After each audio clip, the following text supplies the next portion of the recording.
Hi guys, मैं हूं आकाश और आज हम जानने वाले हैं कि क्यों आगे आने वाले समय में भारत की गाड़ियों के टायर में हवा की जगह पानी भरा जाएगा। और आज आप अपने ही नहाने के बारे में एक ऐसी सच्चाई जानने वाले हैं जिसे सुन आप भी दंग जरूर रह जाएंगे। साथ ही साथ क्या कभी आपने सोचा है कि आखिर क्यों आगे आने वाले समय में आपकी गाड़ी की सीट बेल्ट के कलर को ऑरेंज कर दिया जाएगा? मिलेगा सबका जवाब। चलिए शुरू करते हैं आज के नॉलेजेबल अध्याय को। Fact number 20।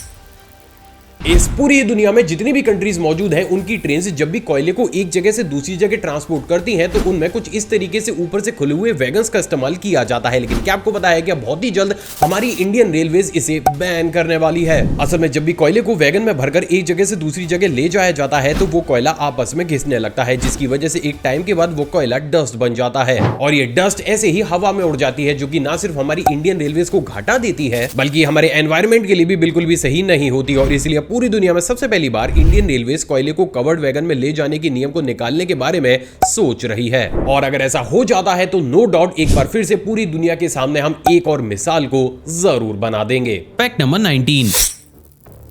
गाइस, नॉर्मली पूरी ही दुनिया में वॉशिंग मशीन्स का इस्तेमाल कपड़ों को धोने के लिए किया जाता है। लेकिन क्या आपको पता है कि जापान एक ऐसी कंट्री है जिसमें एक समय पर वॉशिंग मशीन का इस्तेमाल कपड़ों को धोने के लिए नहीं, बल्कि हम इंसानों को धोने के लिए किया जाता था। असल में जापान में साल 1970 के आसपास एक ऐसी ह्यूमन वॉशिंग मशीन को भी बनाकर तैयार किया गया था, जिसमें कपड़ों की बजाय कुछ इस तरीके से इंसान को बैठा दिया जाता था और उसके अंदर लगे हुए सेंसर्स उसी हिसाब से पानी को गर्म करके आपकी पूरी ही बॉडी को रब करते हुए कुछ इस तरीके से बेहद ही कम समय में आपको पूरी तरीके से साफ कर दिया करते थे। बट अनफॉर्चुनेटली क्योंकि इस कॉन्सेप्ट में पानी, सोप और इलेक्ट्रिसिटी कुछ ज्यादा ही इस्तेमाल हुआ करती थी, तो जापानीज मार्केट में ये प्रोडक्ट सक्सेसफुल नहीं हो सका और आगे चलकर इस अमेजिंग सी चीज को ठंडे बस्ते में डालना पड़ा। अजीब लेकिन सच। Fact number 18।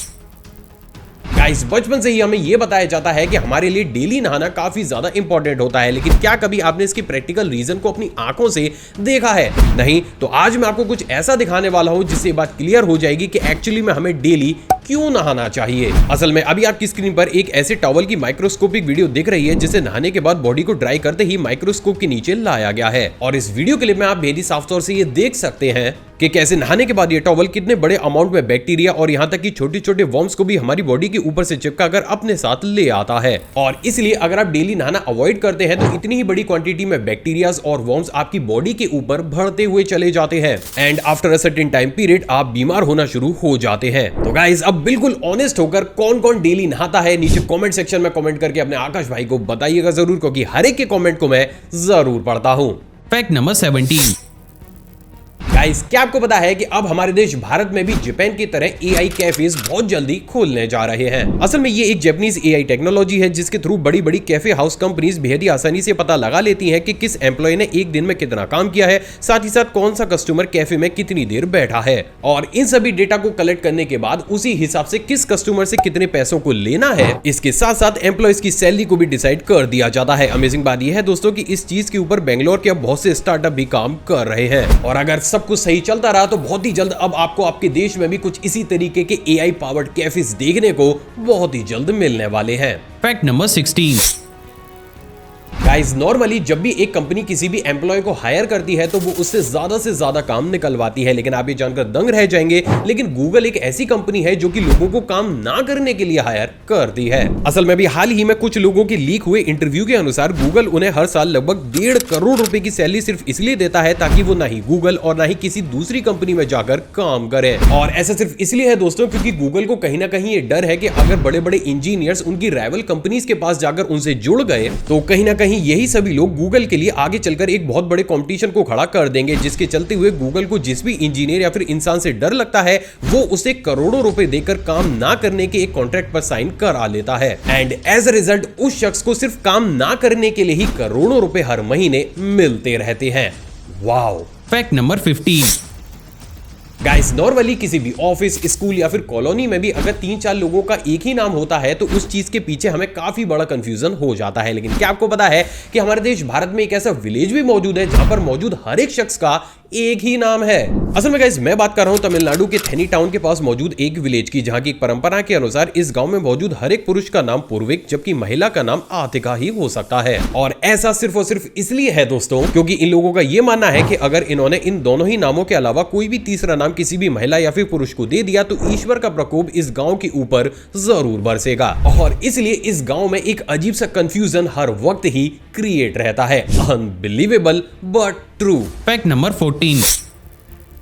गाइस क्या आपको पता है कि नकली सामान बनाने में एक्सपर्ट चाइना अब सामान के साथ साथ नकली इंसान भी बना रहा है। असल में आप ये जानकर दंग रह जाएंगे, लेकिन प्रेजेंट डेट में चाइना में 10 से भी ज्यादा ऐसी हाईटेक वर्कशॉप्स को इंस्टॉल कर दिया गया है जिनके अंदर कुछ और नहीं बल्कि नकली रोबोटिक इंसानों को ही बनाकर तैयार किया जा रहा है। अमेजिंग बात यह है दोस्तों कि इन रोबोट्स में इतने हाईटेक एआई टेक्नोलॉजी का इस्तेमाल किया गया है कि प्रेजेंट डेट में चीन ने इन्हीं इंसानों की नेशनल लेवल पर एक कॉन्फ्रेंस भी कराई थी, जिसमें इन सभी रोबोट्स ने इंसानों की तरह ही अलग अलग मुद्दों पर कई घंटे चर्चा भी की थी। और वास्तव में यही चीज हमें ये रियलाइज कराती है कि मे बी आगे आने वाले समय में यही चीजें हम पर हावी जरूर होंगी। कॉम्प्लिकेटेड लेकिन सच। Fact number 13।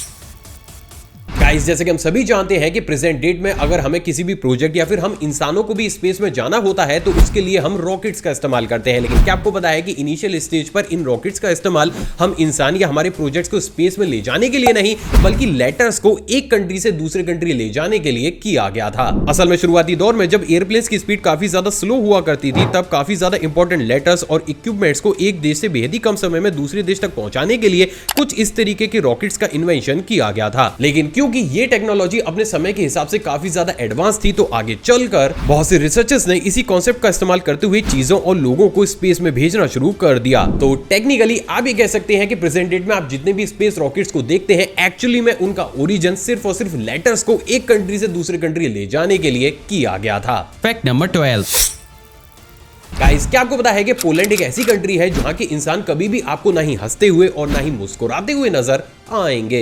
असल में बहुत ही कम लोगों को ये मालूम होगा लेकिन पोलैंड की उन सभी सिटीज में जो कि काफी बड़े बड़े टूरिस्ट प्लेसेस को होल्ड करती हैं उन सभी में नो स्माइलिंग पॉलिसी को लागू कर दिया गया है। और ऐसा सिर्फ और सिर्फ इसलिए दोस्तों क्योंकि पोलैंड के एक ट्रेडिशन के अनुसार अगर पोलैंड के लोग किसी भी विदेशी को देखकर हंसेंगे या फिर मुस्कुराएंगे तो उनके देश की प्रॉस्पेरिटी खत्म हो जाती है, जिसके चलते हुए किसी भी टूरिस्ट प्लेस पर आपको पोलैंड का कोई भी इंसान ना ही आपसे हंसकर बात करता हुआ नजर आएगा और ना ही वो आपको देखकर स्माइल करेगा। यहां तक कि बहुत से लोग तो इस कंडीशन में आपको देखकर दुखी या फिर रोना तक शुरू कर देते हैं और वास्तव में ये ट्रेडिशन अपने आप में कुछ ज्यादा ही अजीब जरूर है। Fact number 11।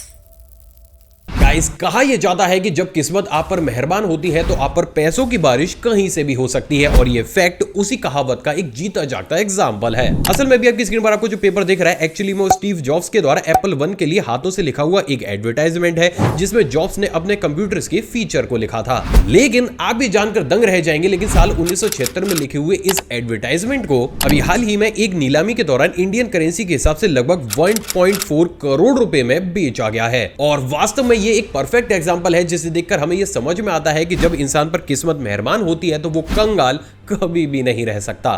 Fact number 10। Guys क्या आपको पता है कि अभी हाल ही में अमेरिका की मिशिगन की एरिन हनीकट ने दुनिया में सबसे लंबी दाढ़ी रखने वाली लेडी का गिनीज वर्ल्ड रिकॉर्ड तोड़ दिया है। असल में इनकी बियर्ड की लंबाई 30 सेंटीमीटर यानी कि 11.81 इंचेस है जो कि दुनिया में सबसे ज्यादा लंबी है। और ऐसा सिर्फ और सिर्फ इसलिए दोस्तों क्योंकि एरिन पॉलीसिस्टिक ओवरी सिंड्रोम से ग्रसित है जिसके चलते हुए अब इनकी यही बीमारी इनके नाम एक अमेजिंग से वर्ल्ड रिकॉर्ड को कर चुकी है। Fact number 9। गाइस 16 नवंबर साल 1974 ये वो दिन था जब सबसे पहली बार परजीवियों को पता करने के लिए हमने स्पेस में रेडियो सिग्नल्स को भेजना शुरू किया था। लेकिन क्या आपको पता है कि हमारा ऐसा करने से पहले ऑलरेडी हमें ढूंढने के लिए कोई और ये काम कर चुका था। असल में अभी जानकर दंग रह जाएंगे लेकिन अभी हाल ही में नासा की कुछ एक्स साइंटिस्ट ने बात पूरी तरीके से साफ कर दी थी कि पिछले कई सालों से हर 22 मिनट में एक स्ट्रेंज ऑब्जेक्ट या फिर प्लेनेट अर्थ पर रेडियो वेव्स को भेज रहा है जिसे हमारे साइंटिस्ट के द्वारा GBMJ 1839-10 नाम दिया गया है जो कि हमारी अर्थ से 15,000 लाइट ईयर की दूरी पर मौजूद है। और ये एक मैग्नेटर यानी कि हाईली मैग्नेटिक फील्ड वाला कोई भी स्टार या फिर प्लेनेट हो सकता है। तो अगर ये चीज इतनी ज्यादा रेयर है तो इसका माय इंडिया आर्मी का सुनना तो बनता ही है। तो गाइज आगे बढ़ने से पहले मैं आपको बता दूं कि पिछली वीडियो की इनिशियल व्यूज पर ही हमें 7000 से ज्यादा नए सब्सक्राइबर्स मिले थे और ये काउंटर इसी तरीके से आगे बढ़ता हुआ चला जा रहा है। तो आप सभी का दिल से शुक्रिया। साथ ही साथ अगर आप इस चैनल पर नए हैं और इन्हीं तरीके के रेयर फैक्ट्स देखना चाहते हैं तो इस चैनल को सब्सक्राइब कर उस बेल आइकन को प्रेस जरूर कीजिएगा, क्योंकि आपका सपोर्ट ही हमारे लिए सब कुछ है। Fact number 8। गाइस नॉर्मली किसी भी रेस्टोरेंट या फिर मॉल में अपने हाथ धोने के बाद हम उन्हें कुछ इस तरीके से हैंड ड्रायर का इस्तेमाल करते हुए सुखाते हैं, लेकिन क्या आपको पता है कि अगर आपने यही काम इटली में कर दिया तो आपके हाथ सूखेंगे तो जरूर, लेकिन वो सीधा का सीधा जेल में सूखेंगे। असल में भी हाल ही में इटली ने अपनी पूरी कंट्री में इन तरीके के हैंड ड्रायर्स को इंस्टॉल करने और यहां तक कि इनका इस्तेमाल करने पर भी पाबंदी को लगा दिया है। और ऐसा सिर्फ और सिर्फ इसलिए है दोस्तों क्योंकि इन तरीके के हैंड ड्रायर्स आपके हाथ को सुखाने के लिए उसी वॉशरूम में मौजूद हवा को सक करके उसी का ही इस्तेमाल करते हैं। अब जैसे कि हम सभी जानते हैं कि एक पब्लिक वॉशरूम में ऑलरेडी हजारों की तादाद में बैक्टीरिया मौजूद होते हैं, तो ये आपके हाथों को सुखाने के साथ साथ आपके हाथों को काफी ज्यादा इन्फेक्टेड भी कर देते हैं, जिसके चलते हुए लोगों के बीमार होने के चांसेस भी बढ़ जाते हैं। और इसलिए अपने लोगों की हेल्थ को ध्यान में रखते हुए अब इटली गवर्नमेंट ने इन तरीके के हैंड ड्रायर्स का इस्तेमाल करने पर पूरी तरीके से पाबंदी को लगा दिया है। नाइस। Fact number 7। गाइस क्या आपको पता है कि स्कॉटलैंड एक ऐसी कंट्री है जहां पर हर साल इंसानों से कहीं ज्यादा देहांत तो डॉल्स यानी कि गुड़ियाओं का होता है। असल में आप ये जानकर दंग रह जाएंगे, लेकिन स्कॉटलैंड के एक रिचुअल के अनुसार यहाँ के लोग विंटर के लास्ट टाइम पर ह्यूमन साइज डॉल्स को बनाकर तैयार करते हैं, जिन्हें उनके द्वारा गॉडेस ऑफ डेथ का नाम दिया जाता है। अब इंटरेस्टिंग बात यह है दोस्तों कि लोगों को कुछ ऐसा मानना है कि अगर हर साल इस समय कुछ इन तरीके की डॉल्स को जलाकर या फिर नॉर्मली ही खत्म कर दिया जाता है तो इस पूरी कंट्री और यहाँ के लोगों के ऊपर से नेगेटिविटी पूरे ही तरीके से खत्म हो जाती है। और यही वो सबसे बड़ा कारण है जिसके चलते हुए इस ट्रेडिशन के अनुसार हर साल 2 लाख से भी ज्यादा डॉग्स को कुछ इसी तरीके से यहां पर खत्म कर दिया जाता है। कॉम्प्लिकेटेड लेकिन सच। Fact number 6। गाइस जब भी बात टीचिंग या फिर बच्चों को पढ़ाने की आती है तो विदेशों को पता नहीं, लेकिन हाँ हमारे देश भारत के टीचर्स किसी भी हद तक जा सकते हैं और उसी का ही जीता जागता एग्जांपल रायपुर के सरकारी स्कूल में पढ़ाने वाली एक टीचर जानवी यादू हैं। असल में रायपुर के इस सरकारी स्कूल में बच्चे ना ही प्रॉपर यूनिफॉर्म में आया करते थे और ना ही वो प्रॉपर तरीके से पढ़ा करते थे, जिसके चलते हुए यहाँ की एक टीचर ने कुछ इस तरीके से खुद भी बच्चों की तरह ही स्कूल यूनिफॉर्म में आने का डिसाइड किया। स्ट्रेंज बात यह है दोस्तों कि इनका कुछ ऐसा कहना है कि ऐसा करने के बाद एक तो बच्चे प्रॉपर तरीके से ड्रेस पहनकर स्कूल आने लगे, बल्कि वो इसके साथ साथ उन्हें टीचर की बजाय दोस्त समझकर भी चीजों को बेहद ही आसानी से सीखने भी लगे हैं। और यही वो सबसे बड़ा कारण है जिसके चलते हुए अब इनके इसी कॉन्सेप्ट से इंस्पायर होकर बहुत से स्कूल के टीचर्स इसी कॉन्सेप्ट को अपना रहे हैं। सच में जानदार। Fact number 5। गाइस हम सभी के ग्रुप में बहुत से ऐसे लोग होते हैं जिन्हें सेल्फी लेने का क्रेज एक अलग ही लेवल पर होता है, लेकिन क्या आपको पता है कि अगर आप इन्हीं सेल्फीज को रेलवे क्रॉसिंग, रेलवे ट्रैक और यहां तक कि रेलवे ट्रैक के एज पर भी लेते हैं तो आपको सीधा का सीधा 3 साल तक की सजा हो सकती है। अब अमेजिंग बात यह है दोस्तों कि ऐसा अभी से नहीं बल्कि साल 2018 में पारित किए गए एक लॉ के बाद हो चुका है। तो गाइस अगर आपको ये नहीं पता है और आप इन्हीं तरीके की जगहों पर जाकर सेल्फी लेते हैं तो प्लीज ऐसा ना करें। साथ ही साथ इस इंफॉर्मेशन को अपने फ्रेंड्स और फैमिली के साथ शेयर जरूर करें। Fact number 4। गाइस क्या आपको पता है कि यूएसए में अब 300 से ज्यादा लोग तो सिर्फ और सिर्फ नहाने की वजह से ही खत्म हो रहे हैं, लेकिन आखिर ऐसा हो कैसे सकता है? असल में प्रेजेंट डेट में यूएसए में नाइक्रोटाइजिंग फेसिस्टेसिस नाम का बैक्टीरिया बहुत बड़े स्केल पर बढ़ता हुआ चला जा रहा है, जो कि आपके कटे हुए या फिर चोट लगे हुए बॉडी पार्ट से आपकी बॉडी के अंदर एंट्री ले लेता है, जिसके बाद ये सीधा सीधा आपके आरबीसी पर अटैक करता है और उस इंसान में खून की कमी हो जाती है। अब स्ट्रेंज बात यह है दोस्तों कि इस बैक्टीरिया का इलाज अभी तक पूरी ही दुनिया में मौजूद नहीं है, जिसके चलते हुए अब यूएसए गवर्नमेंट ने यह बात साफ कर दी है कि अगर आपकी बॉडी पर कोई भी घाव या फिर चोट मौजूद है तो आप समुद्र के पानी या फिर कोई भी ऐसे पानी से नहाने का इस्तेमाल करने से बचें जो पूरे तरीके से प्यूरिफाई ना किया गया हो। और यही वो कारण है जिसके चलते हुए अब यूएसए एक ऐसी कंट्री बन चुकी है जहां के लोग सिर्फ और सिर्फ नहाने की वजह से ही खत्म हो रहे हैं। Fact number 3। दूसरा वाला फैक्ट करंट अफेयर की टच पर है। क्या आपको पता है कि अभी हाल ही में इंडियन गवर्नमेंट ने बात पूरी तरीके से साफ कर दी है कि चंद्रयान 3 का लैंडर चांद पर जिस जगह पर लैंड हुआ था उसे अब शिव शक्ति के नाम से जाना जाएगा। तो ये क्वेश्चन आगे आने वाले किसी न किसी एग्जाम में 100% आएगा, तो प्लीज इसे भूलिएगा नहीं। Fact number 2।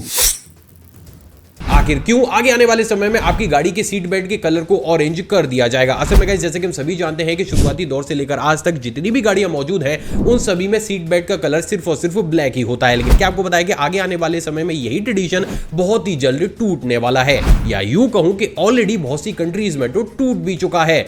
पर क्यों? असल में गाइस किसी भी गाड़ी की सीट बेल्ट को ब्लैक कलर का रखने का सबसे बड़ा रीजन मैन्युफैक्चरिंग कॉस्ट को कम करना होता है, क्योंकि अगर गाड़ी में अलग अलग कलर की सीट बेल्ट को इंस्टॉल किया जाएगा तो ना सिर्फ कंपनीज को ही अलग अलग कलरिंग यूनिट्स को खोलना पड़ेगा, बल्कि उन्हें आगे चलकर चेंज कराते वक्त आपको भी एक्स्ट्रा पैसे देने पड़ेंगे। साथ ही साथ क्योंकि ब्लैक कलर हर एक कलर के साथ मैच कर जाता है तो ये सीट बेल्ट गाड़ी के अंदर ना ही ऑड लगती है और ना ही आपकी गाड़ी को एक अजीब सी वे में रिप्रेजेंट करती है। लेकिन अभी हाल ही में बहुत सी वेस्टर्न कंट्रीज में पारित किए गए एक लॉ के अनुसार अब उनकी कंट्रीज में जितनी भी गाड़ियों को बनाया जाएगा आगे चलकर उनकी सीट बेल्ट्स को ऑरेंज कलर में कन्वर्ट कर दिया जाएगा। एंड गेस व्हाट, इस नियम को सिर्फ और सिर्फ आपकी सेफ्टी को ध्यान में रखकर ही पारित किया गया है। असल में प्रेजेंट डेट में बहुत सी बार ऐसा होता है कि कार ड्राइविंग करते वक्त हम हमारी सीट बेल्ट को नहीं लगाते हैं, लेकिन क्योंकि ब्लैक कलर एक ऐसा कलर होता है जो बेहद ही आसानी से दूसरे कलर के साथ मैच करके छिप जाता है, तो एक ही झटके में ट्रैफिक पुलिस को अंदाजा नहीं होता है कि कार ड्राइवर ने सीट बेल्ट को लगा रखा है या फिर नहीं। लेकिन वहीं अगर इन सीट बेल्ट्स को ऑरेंज कलर से पेंट कर दिया जाए तो क्योंकि ऑरेंज कलर एक ऐसा कलर होता है जो कि बेहद ही आसानी से किसी दूसरे कलर के साथ मैच नहीं करता है, तो सड़क पर खड़े हुए किसी भी ट्रैफिक पुलिस को बेहद ही आसानी से दूर से ही अंदाजा हो जाता है कि आपने सीट बेल्ट को लगाया है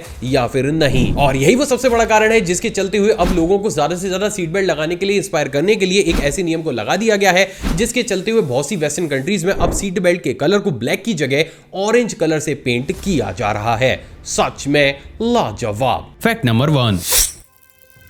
आखिर क्यों आगे आने वाले समय में भारत की गाड़ियों के टायर में हवा की जगह पानी भरा जाएगा? असल में गाइस भले ये चीज आपको सुनने में काफी ज्यादा अजीब लग रही हो, लेकिन जर्मनी इस पूरी दुनिया की सबसे पहली ऐसी कंट्री बन चुकी है जो कि अपने टायर्स में हवा के साथ साथ पानी को भी भर रही है। लेकिन आखिर ऐसे में ये सवाल तो जरूर खड़ा होता है कि आखिर जर्मनी इस काम को कर ही क्यों रही है और क्यों आगे आने वाले समय में इंडिया को भी ये कॉन्सेप्ट एडॉप्ट करना पड़ेगा। असल में गाइस बात अगर सबसे पहले जर्मनी की जाए तो जर्मनी में आपको बहुत सी ऐसी रोड्स और हाईवेज देखने को मिलते हैं जिनकी मिनिमम स्पीड ही 250 या फिर 300 किलोमीटर पर आवर की होती है। और अगर इन तरीके के हाईवेज पर आप अपनी कार या फिर बाइक को सिर्फ 100 या फिर 120 किलोमीटर पर आवर की स्पीड से चलाते हैं तो उल्टा आपके ऊपर चालान काट दिया जाता है। तो अब अगर इस सिचुएशन में गाड़ी के टायर के अंदर हवा के साथ साथ थोड़ी सी क्वांटिटी में पानी भी डाल दिया जाए तो जैसे ही गाड़ी एक सर्टेन स्पीड पर पहुंचती है टायर में मौजूद पानी तेज स्पीड से घूमने लगता है, जिसकी वजह से एक मोमेंटम बन जाता है और यही मोमेंटम आपकी गाड़ी को सड़क से एक तरीके से चिपकाए रखता है, जिसके चलते हुए ना ही आपकी बाइक या फिर गाड़ी स्किड होती है और ना ही वो अपने बैलेंस को खोती है। लेकिन क्योंकि जर्मनी में गाड़ियां बहुत तेज स्पीड के साथ चलाई जाती हैं तो इस तरीके के कॉन्सेप्ट को अपनाने से पहले जर्मनी ने अपने टायर के मटेरियल में भी एक बहुत बड़ा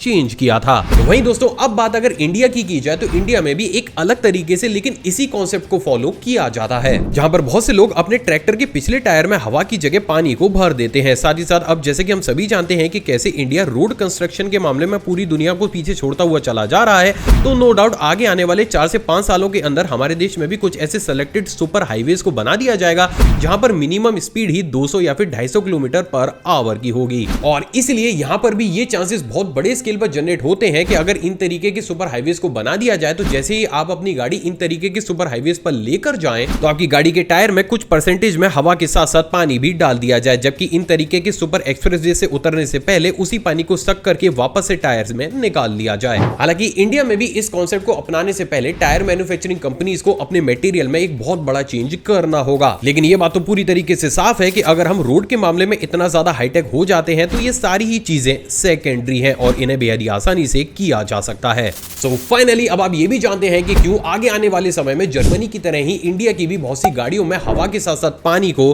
भरा जा सकता है। आई होप दोस्तों आज का एपिसोड आपको पसंद आया और आपने ऑलरेडी इस वीडियो को लाइक कर दिया होगा। 10,000 लाइक्स वीडियो का लाइक टारगेट है, हर बार की तरह से भी पूरा जरूर करा दीजिएगा। साथ ही साथ आप चाहे तो मुझे इंस्टाग्राम पर भी फॉलो कर सकते हैं, जिसके लिए गूगल पर जाकर आपको आकाश अरोड़ा टाइप करना है और गूगल सीधा सीधा आपको मेरी इंस्टाग्राम आईडी तक ले आएगा। एक और फ्रेश कमाल एपिसोड में आप सभी से दोबारा मुलाकात होगी दोस्तों। जय हिंद। और हां, जाने से पहले आप इस वीडियो को भी चेकआउट जरूर कीजिएगा।